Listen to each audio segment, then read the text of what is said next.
Hi all, അസ്സലാമു അലൈക്കും, welcome back. ഇന്ന് ഉണ്ടാക്കാൻ പോകുന്നത് റവ കേസരി ബാത്ത്. ഇതെങ്ങനെ ഉണ്ടാക്കൽ നോക്കാം. അതിന് വേണ്ടി ഒരു പാൻ എടുത്തിന്, അതിലേക്ക് 3 ടേബിൾ സ്പൂൺ ഗീ ഒഴിച്ചിന്, പിന്നെ കാഷ്യൂ നട്ട്സും ബദാമെല്ലാം ഇട്ടിട്ട് നല്ല വറുത്തെടുക്കുക. ഇതുപോലെ ആയി വരുമ്പോൾ അതെടുക്കുക.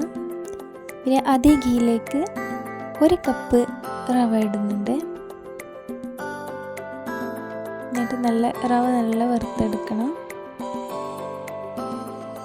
ഇതുപോലെ ആയി വരുമ്പോൾ റവ എടുത്ത് അതേ അളവിൽ പഞ്ചസാര ഇടുക. കൂടുതൽ വേണവർ കുറച്ച് കൂടുതൽ ഇടുക. ഇതാണ് ഇതിൻ്റെ കറക്റ്റ് മധുരം. നല്ല മിക്സ് ചെയ്ത് കൊടുക്കുക. പിന്നെ അതിലേക്ക് വറുത്ത് വെച്ച കാഷ്യൂ നട്ട്സും ബദാമും എല്ലാം ഇട്ട് കൊടുക്കുന്നുണ്ട്.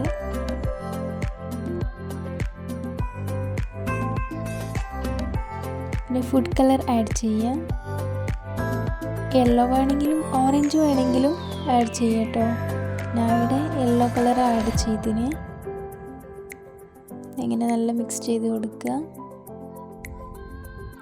പിന്നെ 1/4 ടീസ്പൂൺ ഏലക്ക പൗഡർ ഇടുന്നുണ്ട്.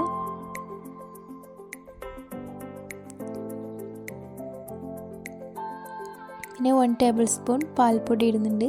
അതിൻ്റെ ഒരു ഫ്ലേവർ കിട്ടാൻ വേണ്ടിയിട്ടാട്ടോ ഇടുന്നത്. പിന്നെ 1 കപ്പ് റവയ്ക്ക് 2 കപ്പ് വാട്ടർ ഇടുന്ന. എന്നിട്ട് നല്ല മിക്സ് ചെയ്ത് കൊടുക്കുക. വെള്ളം ഇങ്ങനെ വറ്റി വരുന്നുണ്ട്. നോക്കി, നല്ല ടേസ്റ്റാണ്, അടിപൊളി ടേസ്റ്റാണ്, കാണാനും നല്ല ഭംഗിയാണ്. എല്ലാവരും ട്രൈ ചെയ്ത് നോക്കുക. അസ്സലാമു അലൈക്കും.